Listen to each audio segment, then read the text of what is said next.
मुझे नहीं पता कि ये सच है कि ये झूठ है, ये किसी ने पहले किया है, ये मैं कर पाऊंगा, ये कोई और करता है, दुनिया का एवरेज क्या आ रहा है, आसान रास्ता है, क्या ऐसा हो सकता है? मौसी तुम बता दो, चाचा तुम बता दो, दोस्त तुम बता दो, इंटरनेट तुम बता दो, कोरा तुम बता दो। Can anyone do this? Can anyone do this? Can this happen? Can is this possible for human being? Can 6 hour study make you? मैंने कुछ नहीं सोचा, मैंने कहा मुझे करना है।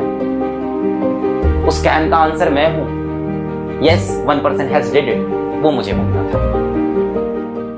दिल ना हमेशा एक रास्ते पे लगाना।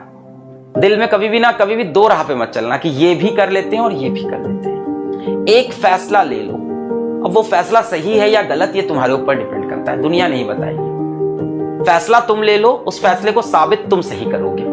तो एक फैसला ले लो कि मैं ये करूंगा। आज मेरे को जेई की तैयारी में इंटरेस्ट नहीं है, आज मेरे को एक अनसक्सेसफुल इंजीनियर नहीं बनना है, आज मेरे को एक जिंदगी में बेकार डॉक्टर बनके भीड़ नहीं बढ़ानी है, आज मेरे को पता है मैं बहुत अच्छा आर्किटेक्ट बन सकता हूँ, बहुत सुंदर आर्किटेक्ट, मैं एक से एक बिल्डिंग डिजाइन कर सकता हूँ, मैं एक से एक टावर डिजाइन कर सकता हूँ, मैं इंडिया के ब्रिजेस अच्छे अच्छे डिजाइन कर सकता हूँ, मैं पूरा स्ट्रक्चर अच्छे से बना सकता हूँ। आज मुझे भरोसा है कि जिस लेवल का मैं ड्रामेटिक्स कर सकता हूं, जिस लेवल की मैं एक्टिंग कर सकता हूं, मैं लोगों के दिल तक पहुंच सकता हूं, लोगों को एंटरटेन कर सकता हूं, मैं लिटरेचर को आगे ले जा सकता हूं। अगर आपको किसी रास्ते पे खुद भरोसा हो गया बेटा तो उस रास्ते को पकड़ लो। कभी भी दिमाग में डबल माइंडेड मत रहना कि ये भी करते हैं और ये भी करते हैं और ये भी करके देखते हैं। अगर आप क्लियर हो अपने गोल के लिए तो आप उसके लिए जाओ। सो आप अपना रास्ता खुद चूज करो। कोई जरूरी नहीं है जिंदगी में आईआईटी मिलना है, जिंदगी में मेरे को एमबीबीएस करना है, कोई जरूरी नहीं बेटा। लोग बहुत सक्सेसफुल हो रहे हैं इन दोनों रास्तों के अलावा जाके। बस जो भी रास्ता चूज करो उसको दिल लगा के। बाकी टीचर का यही काम होता है, ये सब चीजें आप भूल जाओगे जिंदगी में, एक दिन मेरी सिर्फ बातें याद रखेंगे। तो पॉजिटिव रहें, अच्छे से बोर्ड की तैयारी कर रहे हैं तो बोर्ड की तैयारी एकदम दिल लगा करें, एकदम जान लगा करें। और आप कहते हो कि मास्टर आप बता दो कहां पे बोर्ड पढ़ाया आपने, मास्टर आप बता दो कहां पे कंपटीशन पढ़ाया। आप कितने नॉन सीरियस हो अपनी स्टडी के लिए? आपको अपना सिलेबस नहीं पता, आपको खुद नहीं पता है कि सिलेबस में क्या चीज बोर्ड के अंदर है क्या नहीं। आप एक बंदे के ऊपर कंप्लीटली आंख बंद करके बोल रहे हो कि आप बताओ बोर्ड का सिलेबस क्या है मेरा। अच्छा ठीक है, इधर घूमना है, अच्छा ठीक है, इधर क्या है, पैसा रखा है, ठीक है, खाई में जाके गिर गए।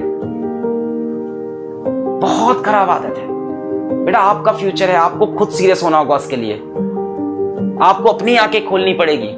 मेरे ऊपर भरोसा नहीं करना कि अपना सिलेबस खुद से देखो, खुद डिसाइड करो कि मुझे बोर्ड के लिए क्या पढ़ना चाहिए इस टाइम, क्या नहीं पढ़ना चाहिए। कहीं ऐसा तो नहीं है कि मेरे को बोर्ड की पढ़ाई करनी थी पर बेवजह मैं बहुत एक्स्ट्रा पढ़ रहा हूं। और जो बच्चे कंपटीशन के हैं आप भी डिसाइड करो कि आपको सच में जेईई मेंस निकालना है इस साल, क्या सही में आपका टारगेट है। अगर आपका टारगेट है तो आप क्यों लैग कर रहे हो, क्यों आप छोड़ रहे हो लेक्चर, क्यों आप सीरियस नहीं हो रहे हो, क्यों आप डीपीपीज नहीं लगा रहे हो, क्यों आप एक्सरसाइजेस नहीं अटेम्प्ट कर रहे हो, क्यों आप लेक्चर्स को रिवाइज नहीं कर रहे हो, क्यों आप फॉर्मूला नोट्स नहीं बना रहे हो, क्यों आप 11th का रिवीजन नहीं कर रहे हो। आपको 11th का रिवीजन भी करना चाहिए। मैं टॉपिक पे आता हूँ। टॉपिक मेरा ये है बेटा, अगर आप सच में जेईई मेंस की तैयारी कर रहे हो, आप सच में नीट की तैयारी कर रहे हो, आप अपने कंपटीशन की सच में तैयारी कर रहे हो तो आप 11th का रिवीजन तो करो।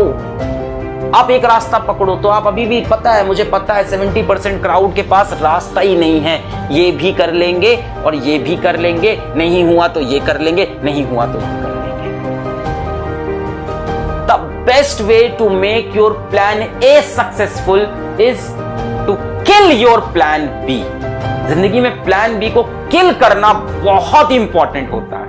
मैंने जिंदगी में 2 बार अपने प्लान बी को बहुत गंदा किल किया है। 2 बार, 2 इंसिडेंसेस हैं मेरी लाइफ के जहां मैंने अपने प्लान बी को बहुत गंदा और इतना गंदा किल किया था कि अगर मैं गिरता तो ना जाने क्या होता, क्योंकि मैं गिरा नहीं, क्योंकि मेरे पास प्लान बी था ही नहीं। मैं लाइफ में 2 बार अपने प्लान बी को बिल्कुल कैंसिल किया था। मैंने इतने बड़े बड़े रिस्क लाइफ में 2 बार, इतने बड़े बड़े, आज तक किसी को नहीं पता ये चीजें, ना मैं कभी बताने के मूड में हूं, ना कभी बताना चाहता हूं। मैंने 2 बार इतने बड़े बड़े लाइफ में रिस्क लिए कि मैंने अपने प्लान बी को कंप्लीटली किल किया, अपने प्लान ए पे भरोसा किया।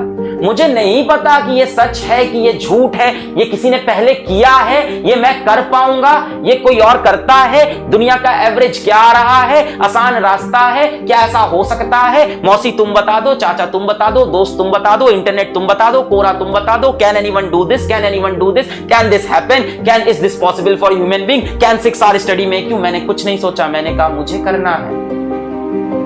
उस कैन का आंसर मैं हूं। Yes, 1% has did it. वो मुझे बोलना था।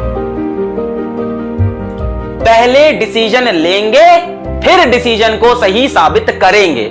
जिंदगी में अधिकतर डिसीजन इसी बेसिस पे लेता है इंसान। तो अपने गोल के लिए क्लियर रहो, अपना डिसीजन मेक करो। एक बार डिसीजन बन गया तो फिर उसको सही साबित करना है। कंफ्यूज तो हर इंसान है, कंफ्यूज मैं भी हूं। आज आपसे उम्र में मैं बहुत बड़ा हूंगा इस टाइम। आप 17, 18, 19 के हो, मैं 10-11 साल आपसे बड़ा हूं। मैं आज कंफ्यूज हूं। मेरे पापा मेरे से कितने बड़े हैं, वो जिंदगी में आज भी कंफ्यूज हैं। ऐसा कोई इंसान नहीं है लाइफ में जो कंफ्यूज नहीं है, और जो कंफ्यूज नहीं है वो बेवकूफ है। कंफ्यूज होना बहुत इंपॉर्टेंट होता है लाइफ में कि क्या करे, ये करे, ये करे। जैसे ही डिसीजन लो, कंफ्यूज हर इंसान है यार, जिसके पास दिमाग है वो कंफ्यूज होगा ही। सही गलत में हमेशा अंतर सोचता रहेगा। पर जैसे ही आपने एक रास्ता पकड़ लिया तो बेटा फिर आपके पास प्लान भी नहीं होना चाहिए। अपनी ना पीछे से तार काट दिया करो, नीचे से जाल हटा दिया करो कि मेरा जाल क्या है, मैं गिरूंगा नीचे तो कहां आऊंगा, गिरूंगा तो जमीन में गिरूंगा, मेरी खोपड़ी फट जाएगी। ये डर होना चाहिए, इसको बोलते हैं फियर ऑफ फॉलिंग। और फियर ऑफ फॉलिंग बहुत अच्छी चीज होती है। अब आज क्या हो रहा है, fear of falling is turning into suicide. Suicide कर रहे हैं बच्चे, फियर ऑफ फॉलिंग से सुसाइड कर लिया। ये गलत है, ये गलत है। ऐसा नहीं हो पाएगा, मैं मर जाता हूं। नहीं, लड़ना तो पड़ेगा लाइफ में भाई साहब, जंग तो लड़नी पड़ेगी, नाम बनाना है, लड़ना पड़ेगा। या तो गिव अप करके अपनी साधु वाली लाइफ जियो, कोई मना नहीं कर रहा है, वो भी एक लाइफ बहुत अच्छी है। रिनंसिएशन सब छोड़ के अपनी जिंदगी साधु वाली जी रहे हैं, पर वहां पे भी अपने कर्म करने पड़ते हैं। आप गीता का अध्याय 18 पढ़ोगे, अध्याय 18 में आपको पता चलेगा कि रिनंसिएशन का ये मतलब बिल्कुल नहीं है कि आप सारे अपने सामाजिक कार्य जितने भी कार्य हैं सब छोड़ दो। आपको अपने सारे कार्य करने पड़ेंगे, अपनी ड्यूटी निभानी पड़ेगी। इन शॉर्ट मेरा मतलब ये था, जागो बच्चों, जागो। आप बोर्ड की तैयारी कर रहे हो, जागो। आप आईआईटी की तैयारी कर रहे हो, जागो। आप नीट की तैयारी कर रहे हो, जागो। आप बीआर्क की तैयारी कर रहे हो, जागो। आप फैशन डिजाइनिंग के लिए आप कौन सा पेपर, नेफ्ट की तैयारी कर रहे हो तो आप जागो। आप क्लैट की तैयारी कर रहे हो लॉ के लिए तो उसके लिए जागो। आप एनएसडी में जाना चाहते हो, उसके लिए आप ग्रेड करना चाहते हो किसी दिल्ली यूनिवर्सिटी से, है ना, अपने इसमें कल्चरल ऑफ परफॉर्मिंग आर्ट्स, है ना, आप कोपा के लिए आप जाना चाहते हो तो उसके लिए जागो। आप जो भी करना चाहते हो उसके लिए जागो। Life is short, life is one time opportunity, no one knows when it will end. Live your dream every day. पढ़ाई करते रहें, ऑल द वेरी बेस्ट।